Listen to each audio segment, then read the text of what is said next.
pray first and foremost, giving all glory and honor to YAHAWASHI. You know what I'm saying? That's the only reason I would be able to do these lessons, you know what I'm saying, through the spirit of YAHAWASHI. And just want to go over a lesson, you know what I'm saying, renewing our mind and transforming our mind, you know what I'm saying? Because out of the hearts of men is wicked, you know what I'm saying? The heart is deceitful, man. But I want to get Romans first. Let's get Romans 2.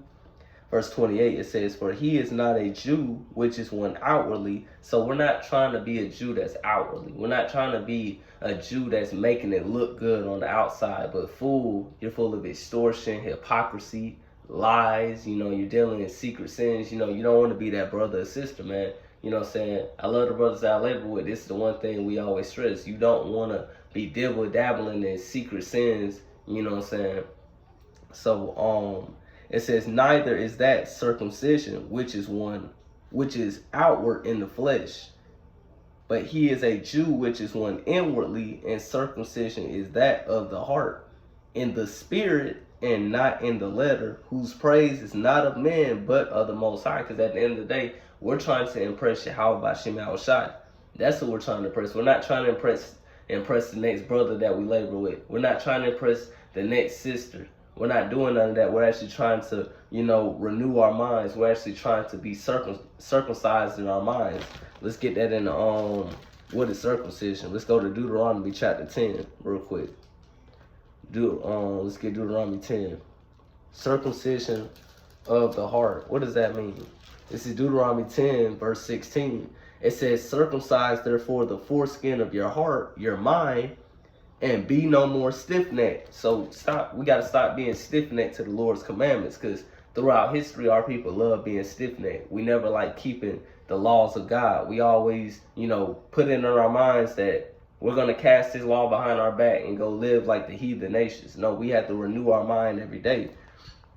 Which brings me to my next precept. Let's go to Romans chapter 12 real quick, verse 1. It says, Romans 12, verse number 1, it says, I beseech you, therefore, brethren, by the mercies of the Most High, that you present your bodies a living sacrifice, holy. Now, some people might say, what does that mean, holy? Because some people say they live holy. But let's get the definition of what holy means. Let's go to Leviticus chapter 20 real quick. You know what I'm saying? Let's get Leviticus 20. Leviticus chapter 20, verse number 26.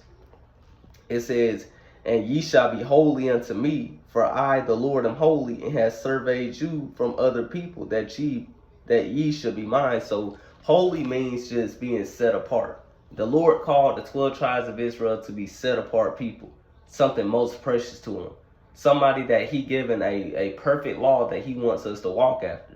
You know what I'm saying? I'm not saying that you're going to keep every single law perfectly, but we should be trying our day every day to be walking in the steps of Hamashiach Yahawashi. You know, and he left us a perfect example of how to live and how to walk every day. It says, which is your reasonable service? So we're back in Romans 12, verse 1. It says, which is your reasonable service? That's our reasonable service, to get up there and do the works of the Lord in sincerity, man. That's our reasonable service. We owe the Lord that because he gave his life for us. You know, truly, all of us deserve death. None of us deserve eternal life. So it's our reasonable service to give our half to the Most High, man. To YAHAWAH by Hashem Yahawashi. It says, and be not conformed to this world, but be ye transformed by the renewing of your mind. There go your heart. There you go your mind. Paul said, transformed by, let me read that again. And be not conformed to this world, but be ye transformed by the renewing of your mind, that ye may prove what is that good and acceptable and perfect will of the Most High. Because it's written in the Most High, on the Most High law, that we're supposed to circumcise our heart. You know what I'm saying? We're not a Jew, which is one outwardly. We're one inwardly. We're actually trying to die daily to sins. We're actually trying to, you know, renew our mind, you know. So now let's get it. You know what I'm saying? In Mark chapter 7. Because your mind is deceitful. Your heart is deceitful. You know? Let's get Mark chapter 7, verse 21. It says, Mark chapter 7, verse number 21. It says, for from within, out of the heart of men, proceedeth evil thoughts. So that's why it says, renew your mind, renew your heart. because evil thoughts come from your heart. You can have a wicked thought any second of the day, but you got to rebuke that thing, get up and keep fighting, man.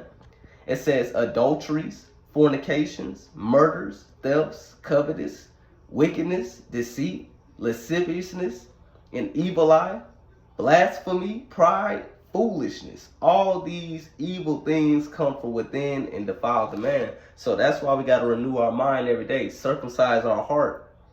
We're not a Jew outwardly, we're one inwardly. So now it brings me to the next precept. Let's go to Jeremiah chapter 17, verse 9, because your heart is deceitful. It says, Jeremiah 17:9, it says, the heart is deceitful above all things and desperately wicked. Who can know it? Who can know the heart of man? Because the Messiah, YAHAWASHI, just told us all the things that come out of the heart of a man. Evil thoughts, wickedness, adulteries, fornication, murder, an evil eye, lasciviousness, wickedness. You know, that's why we got to renew our mind every day. It says, I, the Lord, search the heart, try the reins, even to give every man according to his ways and according to the fruit of his doings. They go that fruit, because the Messiah said every tree brings forth good fruit. You know what I'm saying? If you don't bring forth good fruit, you're going to get hewn down and cast into the fire, man. You know? And Salakia, let me actually go back and check. I think that was actually John. John, let me see. That said that. Let me see. I'm gonna say that was John. Yeah, that Salakia, that was actually John the Baptist. Salakia, my apologies. Let's go to now.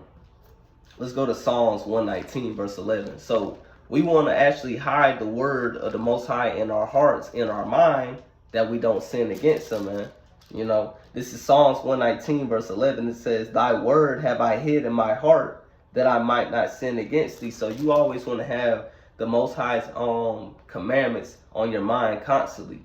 Because guess what? It's easy to go off. It's easy to get distracted. It's easy to fall back into the ways of the world. But when you actually study the words of the Most High, YAHAWAH, BAHASHAM, YAHAWASHI, and actually study his words and study his ways, you're renewing your mind every day. You're actually trying to walk in the ways of YAHAWASHI.